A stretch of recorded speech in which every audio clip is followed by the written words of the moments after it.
Welcome to the Clopen Effect, a funny retail podcast. Thanks for hanging out with us today. I'm your host, Meredith. And I'm your host, Cass. Let's have some fun. Yay.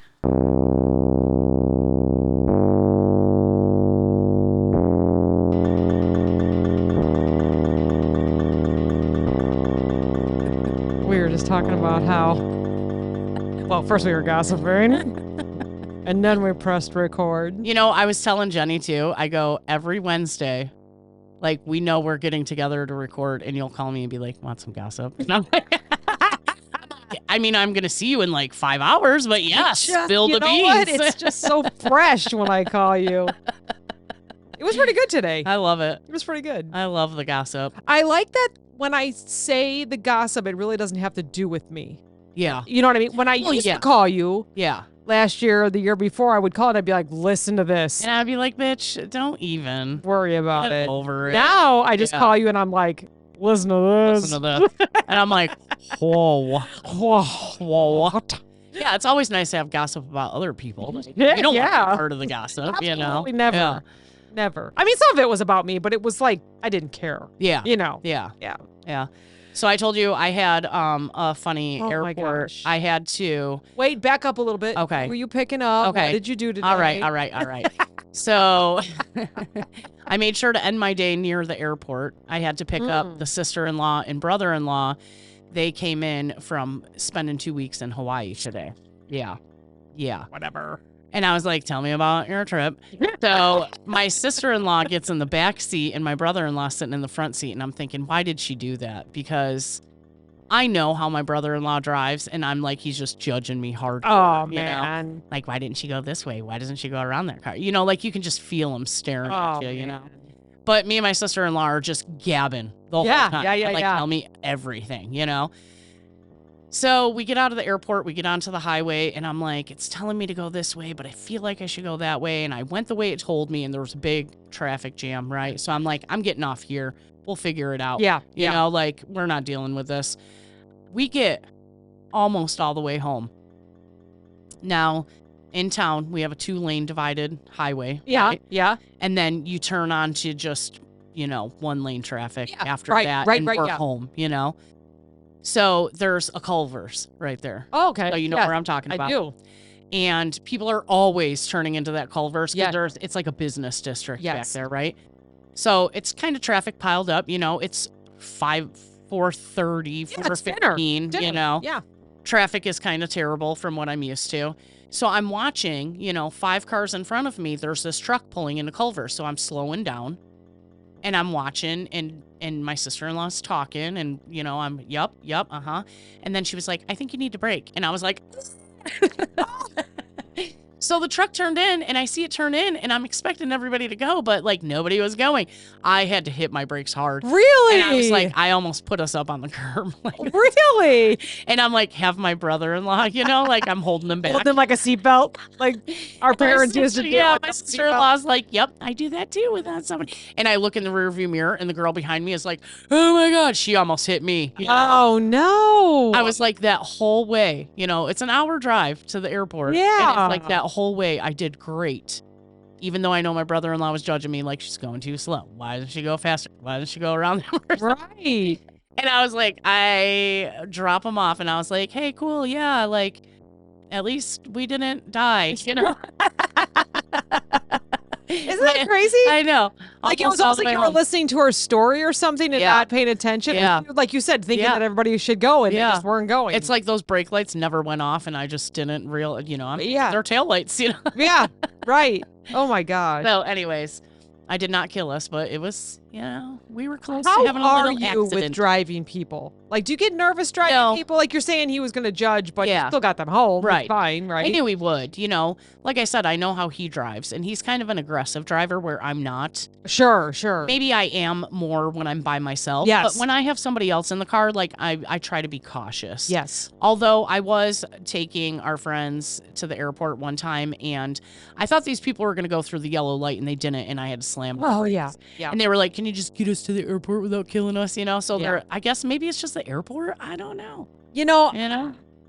People are going to disagree, I'm sure, because you're not supposed to follow people that close. Yes. But I have done that a couple times where the person speeds up because they're going to go through the yellow. So I speed up and then they're like, oh, no, we're not. No, and then everyone's slamming on their... Yeah. I get it. So actually, but this morning, I almost rear-ended somebody too. Man. And I was looking at my GPS and I was like, oh, it's like traffic buildup. You know, it's like red on the GPS. Yeah. So I'm like, we're coming up to some traffic up here. And I was totally aware of it. And I'm, you know, I mean, obviously, you know, knock on wood. I didn't hit anybody, so I did have enough room. But the guy behind, it's always the guy behind me, man. I'm like, oh, they're going to hit me. You know? And you're like, stop, but you're looking in the rearview mirror, so you don't even know what's going on ahead of you. Exactly. I did that once. Same thing. Yeah. I knew it was coming. I was on my way up to the North City. Yeah. And I'm driving. I'm like, okay, this is where this curve, you know, so I start slowing down. Sure enough, I had to brake and I'm looking in my rearview mirror and I'm watching this car and I'm like, oh, this is it. They're going to get me. This is the time. And then they beep at me and I'm like, what the fuck are you beeping at? And no one was in front of me. I was like stopped in the middle. Joke's on you, bitch. Because I was too busy like focusing on them hitting me. I know. People, you know, and I was telling my sister-in-law, I was like, I've just been talking about it recently. Like, it scares me. People are not paying attention. People are not paying attention. Yeah. And we're all, you know, guilty of glancing at our phone, looking at our GPS, looking around, something catches your eye, you're not looking, whatever. But it's people doing 10 miles an hour under the speed limit, like just setting their own pace in the world. Like, So I was driving home on Monday. Yeah. And I'm going to just remind you and then tell everyone that I'm 4 days, no carbs, no sugar. Oh, God. So Monday was like day 1.5 and I was out of it. I was like, what? Yeah. No cake, no cookies, no sugar, no nothing. It sucked. No peanut M&Ms. I was out of it. Yeah, no peanut M&Ms. That's what you told me. Just go eat some peanut M&Ms. You'll feel better. So, yeah, I'm just trying to like, you know, do a little reset. That's all. No big deal. Yeah. No big deal. Yeah. Chunky monk. Stop. Anyways, you know, we all do it. I don't know what made me do it. I feel like sometimes I just get addicted to sugar. You're like, we all do it. I'm like, no, we don't. No, we don't. Not all of us. Anyways, I was a little bit out of it. I just every afternoon around 1 o'clock, I just get super tired, but it comes back quickly. It's not like how it was already day 4. I'm like, okay, this works. Anyways, the whole point of that is I was kind of out of it, but luckily, I think it was good that I was kind of out of it because I was in that divided highway. Yeah. I was in the right lane. A car was just slightly ahead of me. Yeah. And I was kind of spacing off. And I could see like rocks and shit like coming up. And I'm just like, la-di-da, because I had no freaking energy. And the car next to me on the left-hand side slowly started moving over. Oh, God. And I see the guy's hand, like the passenger grip the car on the outside. The windows were open. It was a nice day. And I'm like, what's going on? I was like so out of it and like no sugar. Then I realized that an SUV is missing the curve. Oh, God. Is missing like by Woodman's there. They're missing the curve and they're going up over the median and heading towards this car. Oh, my God. So I thought to myself, I should probably move over. So I kind of like moved over with the car. They didn't hit me. They were kind of looking like, oh my God, this Suburban's going to hit us. That is crazy. And they caught themselves, which I noticed that they kind of went bloop, bloop, like over the median, holy shit balls, and then went back into their lane. Oh my God. And we all just kind of did like an S, like right to the right, then to the left, and then back, right? So I'm still out of it. And I've just thought to myself, whoa, that was crazy, you know? No energy whatsoever. Not even a scream, a breathe. I can't even. You don't even have the energy to like. Nothing. I couldn't even. Breathing it just would have burned too many calories. So then I start to come up to the light and I look over to the people and they're looking at me like, "Did you see that?" Like you're like barely. I know. And I was just like, "Whoa!" And then just like kept driving. Yeah. I just wasn't even paying attention. Yeah. That's my story. That's it. I want to ask the guy with the Suburban. Yeah, that's pretty crazy. This morning I was in a more wake mood. Yeah. And I was following someone on the highway up here that gets us to the main highway here in Wisconsin. Yeah. And I'm driving, and I'm watching this person and I can hear them go brrr, on the rumble strips. They're going like to the left, to the right. Yeah. I'm like, what are they doing? Texting. I don't know. I followed them until they turned off, and then I couldn't see what they were doing. Yeah. They went to go south or something. And I was just like, man. And then I was reacting more. I'm like they're going to go into the field. They're going to hit that house. They're going to hit that cow. There's a child. There's and then I was like, okay, stop it. Can we go in between the two? Yeah. But I mean, you're either high energy or no energy. Yeah. Like I think he was leaning over, looking at his phone. Like he had his phone on his dash, and I think he was leaning over. Yeah. But when you look and lean over a little bit, then you kind of go to the right that way, and then you go back and you overcorrect, and then you hear the brrr, you got to go back. It's like Yeah. What are those called? Rumble strips. Rumble strips. Yeah. I see people go on them all the time. I was laughing driving up north. I just went and had my vacation up north, and there was a couple times. I'm cruising, doing 80. The speed limit's 70. I'm doing 80. And it's like, and my sister look at me. I'm like, it's fine. We're not dead. It's like we're on hour 3 of a 5-hour drive. I'm allowed to touch him a little bit, test them out. Who's driving here, bitch? Make sure they're still working. Yeah, exactly. How did the new tires feel? Good. Yeah, right? I can't wait. I was thinking, I was like, well, fuck it. I got new tires. If I got to go up on this ditch, at least, we should be pretty good. Yeah. I made plans. I kept thinking to myself, so when I hit the brakes, mine shake a little bit. Yeah. I don't think it's the brakes because I can stop fine. I think, like you said, it was, or Steve Your said alignment. it was alignment. Yeah. And I'm thinking that I need new tires. So I'm really trying to hold out to get it all done. I know. But I think I'm probably just going to have to, I was hoping for closer to winter to get new tires. Yeah. Because I have 50,000. I don't even know when you're supposed to, my tires look okay. Yeah. It's probably time. And we do a lot of driving. I hit a lot of potholes, and I'm sure it's if you're testing braking them. hard a lot, I feel like that wears it out. What are you saying? All right. Do you see me? I keep scratching. What is wrong? Bit by a spider. Yeah. Okay. Yeah. Both arms? No, just this one. Just under your right arm? Yeah. Yeah. I really like your fall shirt. Thanks. It's orangey. It is. Yeah. It's like burnt orange. Yeah. Right? It's very nice. Yeah. What do you call that? Sierra? No. What am I thinking? I can't think of it. I don't know, but it matches your eyeshadow. Yeah, I did orange eyeshadow today too. Yeah, it's so good. Yeah, thanks. Where were we going that the bartender was like, is it some kind of theme? You both have orange on. Yeah, where were we? Well, I mean, we were in town, but what were we doing? We were going out. Or what was that for? We were going to go to a concert, but it got canceled. So we ended up going out locally. And she was like, what's the theme here? You both have orange on. We do? I like to matchy match. I know. I'm so excited. Well, if it's fall, because that was about a year ago now that we were supposed to go to it. Right. And they got canceled till this year. Yeah. And then you went and I missed it. Yeah, I was in Italy. Oh my God. Too bad, so sad. So listen. Okay. We asked online. Yeah. If anyone as a child got lost in a store. Yeah. Or if they ever lost a child. Yeah. So go on to Facebook because there are some good comments on there. Is there? Good ones. Boy. So I'll read you one because I know you're not on Facebook. So let me open this real quick because it's spooky season. My sister's remember you would always get lost in the toy section. And I was like, I was never lost in the toy section. I knew exactly where I was. Yeah. And Mom knew exactly where I was. Yeah. Mom would give us a little, and that was it. And that was it. We'd come running. Where are you? That's awesome. My mom never whistled. I think she secretly wanted me lost. I'm like, Mother. She was like, oh, I found you. My mom was like, whistle at my horses, whistle at my dogs, whistle at my kids. And all in that order. All in that order. And they all come running. Kids last.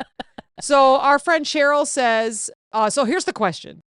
Ever get lost in a store as a kid or lose your kid in one? Because we're going to swap some stories and just in time for spooky season. That was our thing, okay? Yeah. So Cheryl, who we used to work with years ago, said, yes, I did. I was at a Woodstock Kmart when her girls were little. One kept wandering away, so she wanted to teach her a lesson. So she took her other daughter and hid behind a clothing rack while she went wandering again, and she waited and waited. She was waiting for the cry. Because she was lost and it didn't happen. Oh, God. So she goes, oh, my God, she was gone. I went into full mom panic mode. Everyone in the store was looking for her. I was positive someone grabbed her. Took her. Yeah. She was walking back and forth, calling her name. when she saw her walking hand in hand with an employee. She had been looking at shoes without a care in the world. And Cheryl said she's the one that learned the lesson that day. I thought that was very good. Yeah. Excellent story. They don't give a shit. Thank you for sharing that. Yeah. They're like, I don't even care. Home Alone. I hope my family disappears tomorrow. Yeah, exactly. And so, of course, I researched on Google, Wikipedia, ChatGPT, all the fun ones. Yeah. Read some news articles about kids leaving malls, leaving stores, and stuff like that. I got into this really rabbit hole. So, of course, I feel like everyone knows probably the most popular story out there. Can you think of it? Adam Walsh. Little Adam Walsh. Wait, isn't that the guy who does the show? Yes. Walsh, right? Yes. I knew his son had been missing. Mm-hmm. So, but I didn't know how he went missing. I don't think I ever knew that. So, okay, I'll tell you. Yeah. You want to talk about it? Yeah. So, and I did not look up how to keep your kids safe or anything. So good luck to spooky season, y'all, because we're just going to tell you all the bad stuff. Living with our consequences. Yeah, we're just living with it. So, and if you ever hear what they call Code Adam. Yes. You're supposed to stop what you're doing because there is a child missing. He is the reason why that is. And of course, we know the Walshes and how involved they are in missing and exploited children. So, all right, here's a story. Summer afternoon, 1981. So no cell phones, none of that. I was watching some interviews about this, and it's very interesting. So it was Hollywood Mall in Hollywood, Florida. Okay. Okay. So it's the coast. Yes. Yes. Okay. Family shopping, kids playing near the toy aisle, and his mom, Adam, is browsing for a lamp. So she leaves him with some older kids that are playing the brand new Atari. Oh. Remember when we were in stores or in the malls and they would let you try the Nintendo or in 1981 it was Atari. Okay. Okay. Inside the Sears at the north end of the mall is what all went down. So they're really not sure what happened. Okay. That's crazy. So Adam Walsh, 6-year-old boy. I think a lot of people know this. Okay. Monday, July 27th of 81. He went shopping with, I think her name is Revie Walsh. Revie. R-E-V-E. There's a little apostrophe over her E at the end of Revie, I think. Inside the Sears. You know what I noticed? I was looking up a couple places. Now, it may be because this was one of the most popular stores, but there's a couple Sears. Yeah. Like malls with Sears. But I guess they always were the anchor. Right. Right? That was I feel like it was our main home shopping store. Yes, and clothes right before. Yeah. Clothes, go to Sears. Furniture. Like she was shopping for a lamp. Yeah. Home goods. I didn't look it up, but there was a couple things that I saw on YouTube, and they were like, and this was a Sears, now a Target. Yeah. And this was a Sears with little Adam Walsh. I think, didn't they have photography and hair places in it too? Salons. Oh, yes. I mean, they had everything. It was the place to go. It was the one-stop shop. In the 80s, early 80s. Appliances. So Adam asked his mom if he could stay behind with the older kids in the video game display. She was only 3 aisles down looking at lamps. That's how quick. Like she said she could see in an interview, I don't know which one because I've watched so many of them, that she could see the top of his head. Yeah. So she's looking for lamps, whatever. He stayed within sight. It was just a few minutes, she said. She returned less than 10 minutes later, which is really not that. I mean, maybe some parents now are like 10 minutes. It's really when you're 3 aisles down and you can hear the Atari playing or whatever it is, and you're just looking at lamps. It doesn't feel like 10 minutes is a lot. Right. You know, he wasn't there. No kids were there. She assumed maybe he wandered off into another aisle, started looking several minutes later, realized completely gone. Panic mode. So these were kids she didn't know. Yeah, but that's what you know what did. I mean? I know. I get that's it. How you met kids in I'm your just trying to, I'm just trying to and they were piece this older. together. I don't know that it shares like how old they were, but they were. All the kids were gone? Then they were all gone. Were gone. Yes, and there's a story behind that as well. So store employees started with the search. They checked restrooms, storage rooms, every department. No one saw him leave. No one knew, what she was talking about. It was about an hour later that the police were called, but I also heard in an interview that the police station was right across from the mall, but it took them an hour to get there. So, oh my God.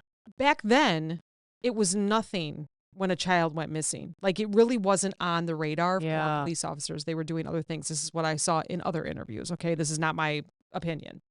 So later reports suggested that I believe he was 17-year-old, a Sears security guard, not trained, nothing. He broke up an argument among the older boys. And kicked him out. And John Walsh said, the security guard said, you black boys go that way, you white boys go that way. And they think Adam went with the white boys because that's who was fighting. Right. So he kind of like separated them and said, you go that way, you go that way. And that was it. Mom didn't hear the argument? I know. Or the kids get don't know out. That part I don't know. Maybe. I'm already suspicious of the mom. Right. Sorry. It wasn't them. They did get a lot of interviews. Yeah. And he told these kids to leave the store because there was going to be no, fighting or anything. Some witnesses believe that Adam may have thought the guard meant him too, and then so he followed and left through the store's north entrance.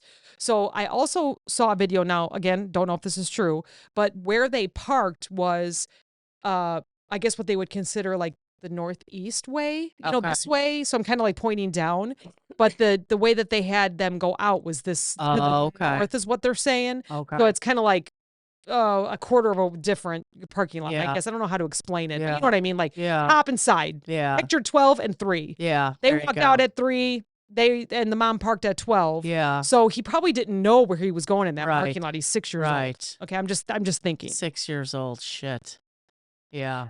That was the last confirmed moment, that security guard, that is known that Adam was alive. That was, they weren't searched. So here's the search. During the evening, police searched the entire mall parking lots surrounding neighborhoods. They interviewed store clerks, more security guards, nearby shoppers, flyers with Adam pictures. They said tens of thousands of flyers went up immediately. He was blonde with a striped shirt on. So when you see it, it's usually the picture that they show. The Walsh family appeared on a whole bunch of local.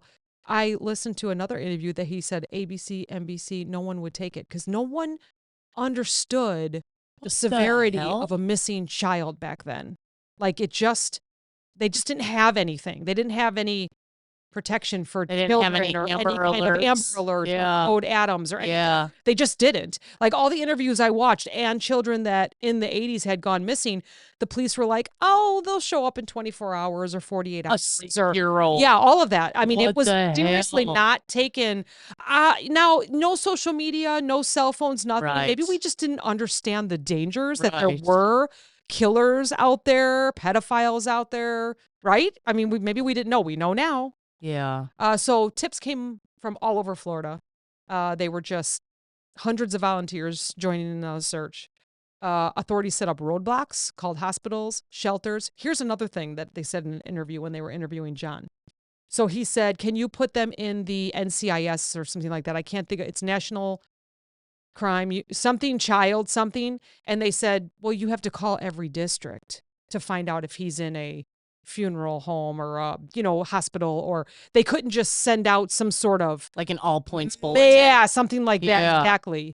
They couldn't just send, he said they couldn't send out like, hey, can anyone look for this kid? He could be miles and miles and miles away, which he ends up being. There's no trace anywhere. So 2 weeks later, on August 10th of 81, 2 fishermen on a canal in Vero Beach, about 120, I heard 120, 140, and 150 miles different in the news, north of Hollywood, discovered a small severed head floating in the water. Oh my God. His body's never been found. No. Crazy. And dental records confirmed that it belonged to little Adam Walsh. Oh my God. Crazy. That was from FBI Archives case studies from history.com. So crazy. So this investigation became one of the largest child abduction cases in U.S. history at that time, and I feel like most of us know about it. Yeah. But that's because the Walshes are so involved in so many other things. Right. Yeah, it was just crazy. So they had early suspects where it was like a local drifter, a family acquaintance, an employee at the mall. Nothing led to any arrests. Years later, a name emerged. His name was Otis Toole, if you want to look him up. It's Ottis and then Toole. So he is someone that kind of said, I killed 100 people. I did. He was very sick. You know, if you watch some of the interviews, which I don't suggest because it just gets creepy, makes your skin crawl. He was actually a convicted serial killer from Jacksonville, Florida, who often traveled with another murderer, Henry Lee Lucas. What the hell? They found friends? How do you find a friend? Like, I don't know. How does that come up in conversation? Like, oh yeah, I like to stab too. Right. And I was watching an interview with this Otis, and he said that it's kind of like, what did he say? It's like, you just do it. Like, you know, it's kind of like when you just want to go shopping for something, or you just want to like adopt a puppy, or you just want to go kill somebody, something like that. That's, you know, okay. Yeah. Yeah, nut. What a nut. What a nut. Jeez. So in 83, while in prison, Toole confessed to abducting and killing Adam Walsh, but he then recanted his statement. Then he said it again, and then he recanted again. Yeah, you can't believe anything that guy says. No, you can't. It would be like any of the serial killers. Right. You know, so he said that he lured Adam into his car outside of Sears, drove north on Interstate 95 and killed him, but they actually don't know. Obviously, we know the ending of poor Adam. Right. But that sounds too much like he heard details on the news though, and then just went. And then later he confessed again, recanted again. He took it back. You know, decades the case remained open with no charges filed. Can you imagine being the parents? No. At the time he was their only child. They now have, I think, 3 or 4 after him, but he was their only child at the time. I can't imagine. No. I don't even have kids, and I can't imagine that. No. Yeah. In December of 2008, Hollywood Police Chief Chad Wagner announced that the department was officially closing the case. They were going to name Otis Toole as the killer of Adam Walsh. Now listen to this. So supposedly there was blood found in Otis's car, and they knew that DNA was going to be coming up later. They didn't have it in 81 or 83 maybe. And supposedly they kept this carpet that may have been bloodstained. Can't find the carpet. Oh my God. I know. I swear to God. These people in charge are so terrible. They are so disorganized. I have very good friends that are police officers. I have family that are police officers. I'd like to ask them, but I think it's just overworked. There's just so many cases. Can we all stop being bad people, please? I feel like it's because they're storing their shit in Iron Mountain. Well, we talked about that. Did we talk about that on this podcast or anxiety? I think so. Good God. So, of course, John and Reve Walsh dedicate their lives to preventing other families from living through such a nightmare. Crazy. Yeah. So, what did your parents tell you about if you get kidnapped? Anything? You know, I think they were okay if I did. I don't know that I ever was warned. No? I believe I remember being lost once at a Sears, probably. Yeah. At a mall. I can remember like walking around clothes, kind of panicking. And then I walked up to my mom and she was just like, maybe talking to my aunt, and no one even knew I was gone. So I don't know. My mom would always be like, you can browse, but like, don't go too far. And of course we'd be on the other side of the store. Yeah. She'd have to whistle and then we'd come running. And, you know, like I said, we'd be like, where are you? Now, do you think, see, I can't remember being 5, 6, 7 or 8. I mean, do you think that if you got in trouble by a security guard with kids that you were watching play Atari and they said, you're getting out, would you call for your mom? Would you go with the boys? Clue. Right? Yeah, I have no clue. I was thinking about that. Like, what would I have done? I probably would have just went with the kids. I'm pretty much a follower. I probably would follow. Same. Yeah. I would have just been like, okay. I would have been like, oh, I don't want my mom yelling at me for getting in trouble, so I'll just follow these guys, you know? I mean, and you know, when you're younger like that. Okay, but these boys now, where did they go? Why did they separate from this kid? Why didn't they question, kid, where's your mom? Right. Or who are you here with? Right. Anybody interview these boys, or was I'm sure. This is just the very shortened version of this story. I have so many questions. I know. Because if I was, you know, a 8, 10, 12-year-old, and I knew that this kid came up and watching us play video games, whether I witnessed who he was with or whatever, I don't know. Would I have spoke up and been like, well, he's not with us. He needs to go get his mom. You know, like, I don't know. I don't know. Yeah. But yeah, that's crazy. I think I might have screamed for my mom if I was leaving. Yeah. You know, I think I would have. Yeah. I don't know. I think I would have been vocal. I think I was kind of a loud kid. Yeah. My mom always taught us, like, if someone comes up behind you and grabs you, you don't scream help. You scream like fire, you know, because that gets more people's attention. Yeah. So I've always thought that. But I've always said, I've said it here a million times, you never know how you're going to react in a situation. Never. You know, you will surprise yourself on how you react in a situation. I tell this story all the time. So my parents have a beautiful lot, 5 acres. Not too many neighbors. Yeah. And it was one of the first couple years that we were there. I'm dressing. I had the corner bedroom. You know, oldest had the biggest bedroom, and I had a corner bedroom with 2 beautiful big windows. Yeah. And I looked out onto land. So I never really closed my drapes or anything like that. And the sun was just coming down. I know I've told the story before, if not twice. And I took my shirt off because I'm going to change. I'm a teenager, maybe 13. And I look out the window and there's someone standing there watching me. And I just froze. Like goosebump. I can actually still feel that moment, like where I got like the goosebump. I could not scream. And I don't know, everyone's like, you probably just saw your reflection. Maybe. But my reaction was, So then I was like, oh my God. And I know my dad has guns. So I'm like, well, I don't know if I want to go tell him because this person's going to die. You know, and I didn't, you know, still feel bad. All these things are going through my head, but, and for some reason I always made sure everything was closed. Yeah. I still to this day, like I put bells on the windows. Like I love Christmas time. Bells everywhere so that I can hear it in the middle of the night if someone's opening a window. Yeah. Like it scarred me. And That's crazy. And of course I don't remember. I'm sure I went and told my parents, like, hey, I think someone's outside. Yeah. I mean, could it have been a neighbor was in the other 5 acres? You know, maybe. Yeah, I don't know. I have no idea. Might have been a ghost. Could have been a ghost. You know, for somebody like my mother who watched a lot of scary movies and always warned us and, you know, was very diligent in trying to talk to us about anything that could happen. Yeah. I don't think we ever locked our doors. What the hell? Right. We were just asking to be raped and murdered, I guess. And here's mine. I got cameras everywhere. I got locks, double locks, triple locks. The one time when our garage door security wasn't working, I would lay shoes like across because if you go to try to open the door, the shoes would stop it. Like my running shoes, you know? Nuts. But I think it's all from that one time that I just didn't react. That's crazy. Okay, so when you're laying in bed and you hear a noise, do you jump up? I have a dog. True, that's true. So it's like, do you let Nicky go check? Oh yeah, out? Absolutely. And he'll let you know. Oh yeah, yeah. That was that one night he kept barking, and it was the neighbor pounding on our door. Yeah. You know?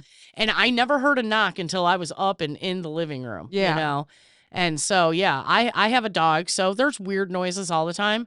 But if he's barking, then I know something's up, you know? Okay. So, yeah. It's like silence in our house. Yeah, you guys don't have cats, nothing. I mean, I have little things happen, why do things happen at 2:30 in the morning? That's the witching hour. Why? Yeah. So I love command strips. Shit's hanging from these walls with command strips. Yes. Especially decorations. Yeah. I love them because then you can take them down and, you know, because I don't like anything permanent. Yeah. But in this house 25 years, I don't like anything permanent. Yeah. Anyways, I have a command hook that holds my backpack for work because I don't like it on the ground. Because sometimes there's snacks in there and I don't want any bugs getting in there. Yeah. So I hang it. So just last week, it decides to fall. It's done doing its job. Yeah, it's done doing its job. The backpack falls and it's more like a, you know, and I wake up because I'm a terrible sleeper. I wake up and I'm like, what the fuck was it? Oh my God. And so, you know how you go in your mind like, okay, something fell or someone's in the kitchen or did someone just open the door or did someone, and I'm like sweating, panicking, like, did someone open a window? Because you don't know. You're half asleep, you know? And then I'm like, oh, what was that? So then I put the sheets over my face and just keep my face out because I'm not going to move. I'm barely going to breathe. And I'm looking for shadows.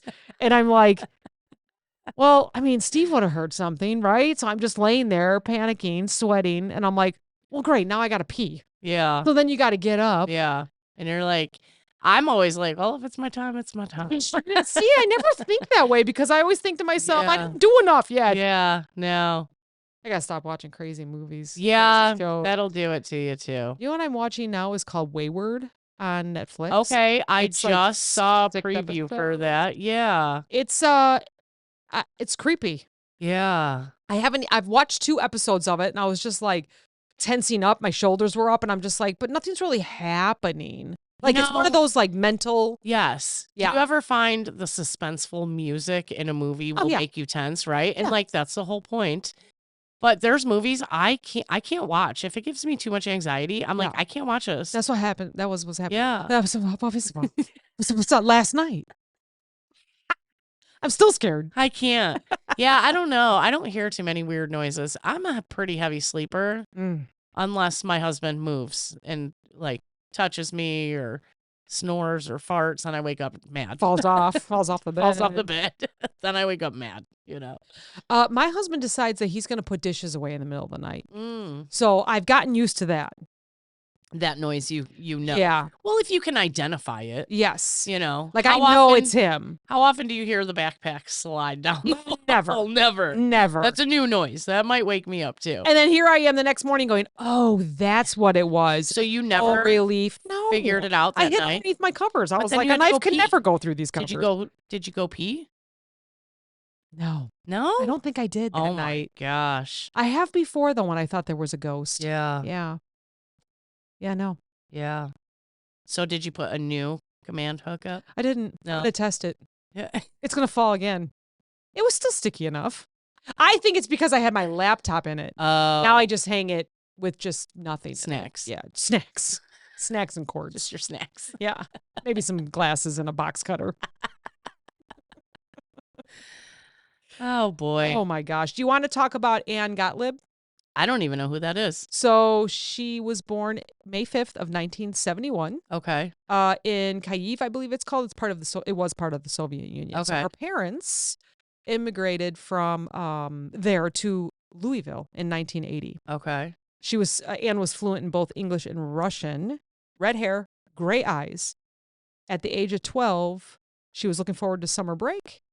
And she lived in an apartment complex across from the Bashford Manor Mall. Okay. So right across from it on, I think it's called Barnestown Road. Her bike was one of her main ways to get around, friends, school, malls. On the evening of June 1st, 1983, she had gone out to play at the Jewish Community Center with a friend. And at about 5:30, Ann's mom called from their home asking her to come back for dinner. That is what Missing in Metro. It's the WLKY News is what wrote. So Ann and her friend rode down from the JCC to the Bashford Manor Lane, to the mall, basically the parking lot. They both said goodnight and rode home, but Ann was never made it home. So and she was right across the street. The friend yes, right. That's what I was thinking, right? From her apartment. Again, this is a very short version for our podcast. Yeah. But that was the last time anyone saw her alive. She's never been found. So her bicycle was found later that evening leaning against a pillar outside Bacon's department store at the Bashford Manor Mall. But not quite how it should have been, they were saying. So she never put the kickstand down. The kickstand was down, and it was so it was upright, kickstand down, but she never did that. She always would just lay her bike on the side, they said, according to the news. No one saw her ride past. No one saw her was taken. No physical trace beyond that bike remained. So early investigation, police and the FBI quickly joined the case. Tons of leads again pouring in. Right. That's what they're saying. 3 days later, a police bloodhound tracked Ann sent to an apartment belonging to Esther, and I cannot pronounce the name. I'm not even going to try. It's Okmyanski, the grandmother of Ann's friend, Tanya. The scent trace led to an open window, but Esther's denied that Ann had visited. And investigators concluded that lead had followed a scent carried by the wind. Again, what year are we talking? But she was friends with that girl? You're telling me she was never in that house? I'm sure there's a whole bunch more to that. Yeah. Yeah. Yeah, so that I could write that off. So over the years, investigators looked into many suspects, among them convicted sex offenders, people who had been near the mall that evening. Nope, and nope. No definitive proof. They had one person of interest, Gregory Oakley Jr. But he was convicted in 1984 of rape and burglary in Kentucky. He had a history of sexual offenses. He lived in Louisville at the time of Ann's disappearance and was employed as a meat inspector for the U.S. Department of Agriculture. But so he just lived in the area and fit the bill. So yeah, so they were like, we're gonna go with you. But think of all the cases back in the day before they had all their evidence finding stuff now that they just went, oh, well, you fit what we're looking for. So we're just going to add that to your roster. So years and years go on. I can't even imagine because they just never, it's like thin air. Yeah. In 2008, on the 25th anniversary of Ann disappearing, new information surfaced. A woman that had dated Oakley said he'd asked her to wash some clothes he'd worn on June 1st of 1983, the very day Ann vanished. Those clothes allegedly had bloodstains. Again, meat inspector. Yeah. We don't know, right? Oakley claimed he had been out of town that day as well. So you've been out of town, you're a meat inspector, this girl goes missing. He failed a polygraph test regarding his involvement in Ann's, disappearance. Bank records reportedly placed Oakley at an ATM branch near the mall 100 minutes before Ann disappeared. I mean, it sounds good to me. In September of 2008, a former cellmate claimed that Oakley confessed that he had used a drug, a Talwin, Talwin, injection on her. Like an overdose. What? Police suggested that injection led to her death, but they have never found her body. Yeah. They can't say, again, is this another, Listen, that girl very well could have ran away. We don't know. We don't know. Despite these claims, no charges were ever filed in court, in large because Oakley died in October of 2002. But I'm assuming if something is found, they can resurrect DNA from him or whatever, right? I don't know. So Ann's parents never gave up. They do interviews. The one YouTube that I watched was just from, I think, a few years ago, maybe. So. And she was born in like 71? Yeah. Each year on June 1st, her family plants a tree or holds a small memorial. So. That's so sad. So how long has it been? 50 years? Yeah. Whew. 55? 54? The police obtained and reviewed 7 boxes of evidence over the decades, documents, photographs, VHS tapes. Good Lord. No, I don't remember those. A news outlet won access to key case files after a 3-year public records battle. That was from WHAS 11. So the news be doing more than the police? Sounds like it. So here's the highlighted details. The bike's kickstand being down despite her never using it, which means someone probably grabbed the bike and did that because that's automatic. Right. Critical detail, actually, because it suggests someone else propped it there. A fingerprint was taken from the bicycle early on, but no matches were ever found in law enforcement databases at that time. Makes me wonder if they should do that again. Well, yeah. Don't you think they would run it every couple of years? But I mean, and they may have. Iron Mountain. Again, this is very shortened stories of 50-year-old cases. The type of clothing that Ann was wearing, a red and white T-shirt. That's so strange because Adam Walsh had a striped T-shirt on, I think, in his pictures. Navy blue shorts with white stripes, beige tennis shoes, gold earrings with purple stones. Her parents saw an age-progressed photo released by police years later, hoping someone would recognize her, but nothing yet. Nothing yet. The police detective Barry Wilkerson in 2008 declared Oakley as the likeliest suspect. So maybe, but I don't think it'll ever be closed. That's so crazy. So, one thing that I've learned from social media is no grown-ass man is going to ask you for help that doesn't want something. You know what I mean? Grown-ass men don't ask young girls or boys for help. Never. With anything. No. They will ask another grown-up. No. Yeah. That's always stuck out to me. Like, oh, that makes so much sense. Yep. How many people's lives could have been saved if they had that piece of information? Like, no grown up will ever ask a young person for help. Yeah. Well, you're giving it out now. There we go. Tell your kids. Detective Mike Perry, one of the more recent detectives on the case, said that forensic science has advanced. So we never know. We might be hearing about it. I don't know. That's so wild. She would have turned 44 on May 5th of 2015. So 54. Yeah. Right? Yeah. Crazy. Crazy. Found. Spooky season stuff on this comedy podcast. I feel like maybe you could come to terms with knowing what happened to your child, but never knowing and never knowing and or never finding their body to put them to rest. Like, I don't think I could survive that. No, that's what they said. Yeah. They don't have a grave to put flowers on. Right. They can't go visit because you're still searching. Yeah. There's a lot of people out there like that. Yeah. I'm happy that they take things more serious, but it's sad because there's a lot out there. Yeah. There's a lot out there. A lot of stories. They say, okay, physical safeties in public spaces. What do you think they are? Well, let's do a little. Be aware of your surroundings. 100%.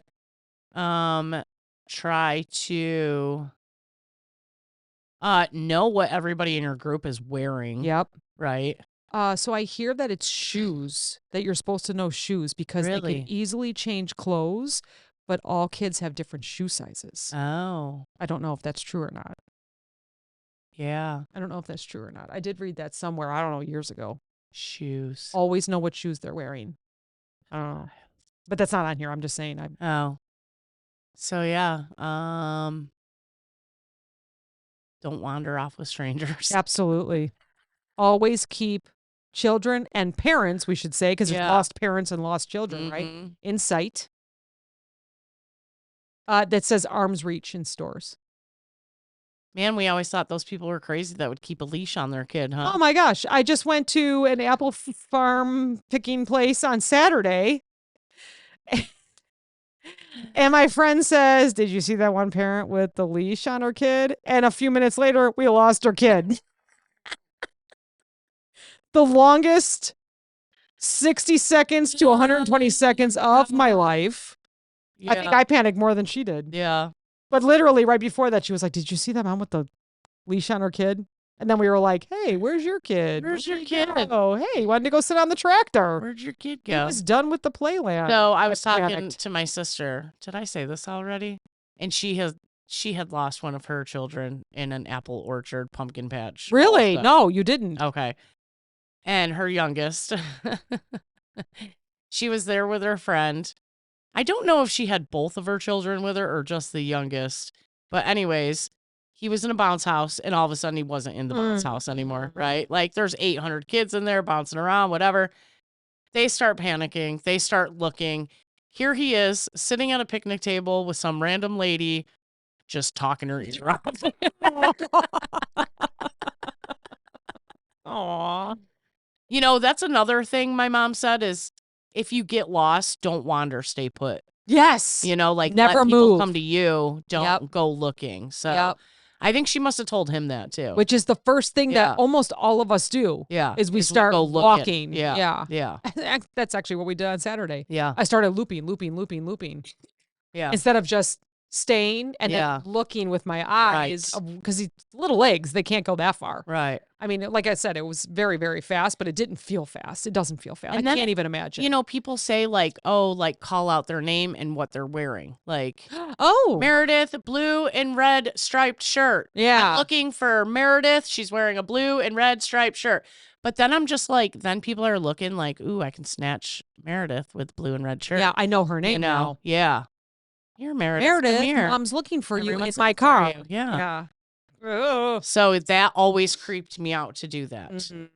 You know, maybe you don't say their name. You just say, I'm looking for a young girl wearing a blue and red striped shirt, you know. Mm-hmm. But even that still, I don't know. Giving details like that to everybody, which more eyes, good. But we don't know who belongs to those eyes. Right. That always creeps now me out. Like, remember we talked about the girl that came to my door? I just didn't want to open the front door in case she had a group wanting to come into the house. You think all this kind of right. So this child is taken, but 3 other people, because we're going to see it on, a crime show. Yeah. One's sitting on the bench. They're all together. Yeah. One's reading a newspaper. Do people do that anymore? I don't know. That's on shows. Their iPad. They're always reading something.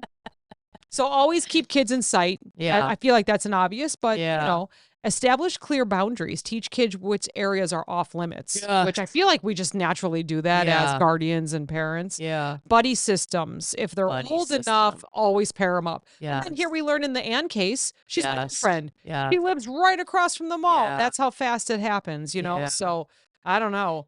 ID and contact information for younger kids. Consider wristbands or cards with their names and their parents' phone numbers on it.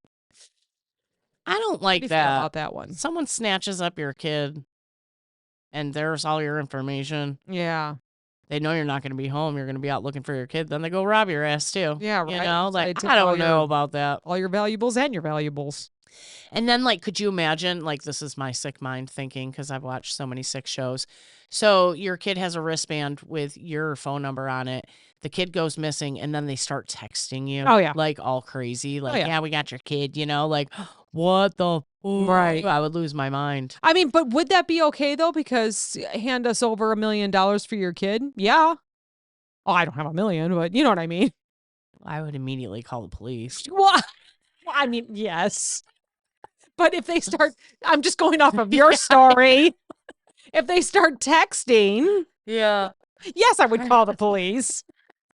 But at least they're it's working. Yeah. I'm looking at my wrist with my cyst in it. Look at my cyst on my wrist right here. It's a cyst. I can't even see it. It's like a It's like a bump. That's called a gangler or something. No. Just made up a name. That's a Bible thumper. Yes, it is. Yeah, you gotta thump it with a Bible. Donk. Yeah. Okay, so here's another one. I'm sorry, child kidnapping is not funny. It's not funny. We are very serious during our stories. We laugh at very serious situations. This is a comedy podcast. Anyway, I asked ChatGPT if we should put a disclaimer on in the beginning. It said you should absolutely, especially because you're a comedy podcast. People, if those that listen know us. Disclaimer: Cass is gonna laugh at inappropriate times. Code words. Have a secret family word to ensure they know who's safe to talk to when approached by strangers. I feel like my mom always talked about us having a code word, but we never made a code word. Same. Not gonna lie. I feel like I talked to my kids about that, and I was like, "We're gonna do code word," and then the phone would ring. We'd be like, "Well, we'll talk about it later. We'll figure it out. We'll figure it out eventually." Or we couldn't man, I don't know. I'll have to ask Julia. I think she's like, well, if we had a code word. I do remember that I would tell my kids never, ever, ever. Oh, you know why? I just went so left. I got this from a show. Okay. They would tell the kids 4, 5, 6 years old. This was years ago when my kids were little because I used it on them. They would say, if a stranger comes up to you and says, "I have a puppy in this van," you're going to tell them no. But then they would test the kids. Do you remember that show? What was that show called? I don't know. And but a van I've seen would it. pull up, Yeah. and someone, very nice lady, or a nice-looking man would walk up to these kids and say, "I have a puppy in my van. Do you want to come see it?" And the kid would go, even after mom would say no. So I remember telling my kids, when we're riding bikes, we're all together. If you get ahead of me, you give a mean face like you are not going to be picked up. So I remember every time a car would go by, Steven would get off his bike, put his fist up, and go as the car went by, like, "You're not going to get me." Oh, my God. And people in the car would laugh because he was so freaking cute. And he'd look at me and he'd be like, "I'm not mean enough." They're laughing at me, but it was our neighbors, Oh, but he would so seriously, funny. I would tell them, "Don't talk to anybody." Oh, my God. And I also taught the kids that if I say, when we're out in public, "Get on my left side," get on my right, especially Julia. Yeah. She was a little cutie. But was when she was little too. I did not like weirdos looking at her. Yeah. So I would block her with my body. So I would say, "Get on my left side." and she would walk on my left side so that they could not continue looking at her. And then she would walk in front of me as we were passing. And I mean, it only took one time for like someone to kind of come up too close where I was like, this is why I tell you. Yeah. Stand on my left side. Stand. And as a matter of fact, she's an adult now. And we just had that happen. I saw that there was someone a little bit kind of dirty and weird. No, I mean, he wasn't weird because he was dirty. He just was altogether. The package was not okay. And he was staring very inappropriately at her. And I said, hey, come on over here. And she literally did it. And she's an adult. Like, it's something that I taught them since they were little. Like, I'm going to be here to protect you. I don't care what happens. What happens if you're not there? Well, I don't know. It's not for me to think about. It's only when I'm around. And I don't want it to happen. Honestly, she's tough. They're both tough. Yeah. Yeah. So, I mean, they trust, but they're very tough too. I'm pretty proud of them. I should test them. Now, even as a dog. No, I'd be the one. You have a puppy? I'd be in the van. I'm just trying to think of who we could get to pull up that like they don't know. You know? We have to get the boss man or something. Something. Hey, I know your mom. She works for me. Come on in. Oh man. Did you ever see it's like in I don't know where in Asia, maybe China, something. I don't know where it's at, but it's these little kids and they're sitting in chairs in a long line and there's like a creepy guy and he's offering candy. And if they take the candy, then they grab the kid and like, you know, because they're teaching them, don't do it. Yeah. And the kids would just be screaming like, no. And he'd be like, come on, take the candy, like poking them with the candy. And they'd be like, no, you know. And the one little kid's like hitting the guy, like, don't touch my friends, you know. Oh, that's awesome. It's so cute. I love that. And, you know, and then this one kid will grab the candy and they pick him up and take him and run him out of the room. You know, they'd be like, no. Oh, no. I feel like it would be so traumatic. That is very traumatic. But they knew, like, don't fucking take candy from people you don't know, you know? I need to find that video. So not only do we have physically taking kids away, but we have online stuff too. Oh, right? God. Now, in the 80s, sadly, they just had that, you know, but now we have digital. I shouldn't say just because that's terrible, but with just other ways that different avenues, I guess is what I'm saying. Right. It's digital and online security, situational awareness, like you said, emotional safety and resilience, community. Like you could trust Uncle Fred. You know what I mean? Like, so scary. So yeah, just be careful. And this was a crazy episode. We warned everyone. We warned you. Oh, God. It says, if you want, I can write a concise, memorable Meredith and Cass safety PSA version that fits in perfectly with your spooky season comedy podcast. I think we did just fine. I love it. Let's say yes and see what it says. I'm gonna will it show it to me? Look at the video.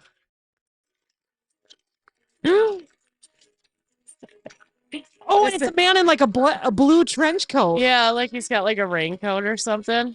And the kids are all sitting in the chair, look at they're crying. And he's like, here, you want some candy? And he's like, no, I don't want any of that. Get it out of my face. He's like, dude, don't take the candy. Don't take the candy. He's going to take Oh, and he's got like a mask and sunglasses. They're teaching him not to take candy. He's like, no, I don't want any. I don't want any. No. That's so... No, don't take me. Like he's like, how they're all doing good. They look little. Yeah. They are little. They are probably what, 3? Maybe 3. And he's trying to take the little kid. And the little kid said no. Good for them. See how it only took them to see that first kid get taken? They were like, absolutely not. Look at it. She's like, I didn't touch it. Leave me alone. Anyways. Wow. That's really good, though. So traumatic. Don't trust anybody. Just be like us. Don't trust anybody. Don't trust nobody. Nobody. Well, that was fun. Okay. Spooky. Next week, we'll have spooky season, but we'll talk about birthdays. Because it's your birthday. We'll have to think of spooky. Just so everybody knows, Meredith's birthday is October 14th. Yay. She's going to be 39 again. Again. It's just like, never gets old. I love 39. It's a milestone. Yeah, it is. Are you going to tell everybody how old you are?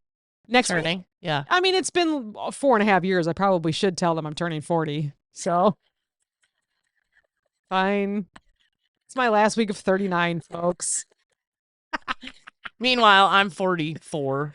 You know what? 43. I never knew that you were older than me. I didn't know that Rockstar was older than me, too. I was like, I could have swore you went to high school with my neighbor who I know is older than me. Well, he's older than me. So, yeah. Yeah. I went to the same high school. I just didn't tell you when. Yeah, we went to the same school. Hey, watch your kids. Don't let anybody. Yeah, please. Snatch them up, all right? Okay, bye. Bye. Bye. Be safe. Talk to you next time. Bye.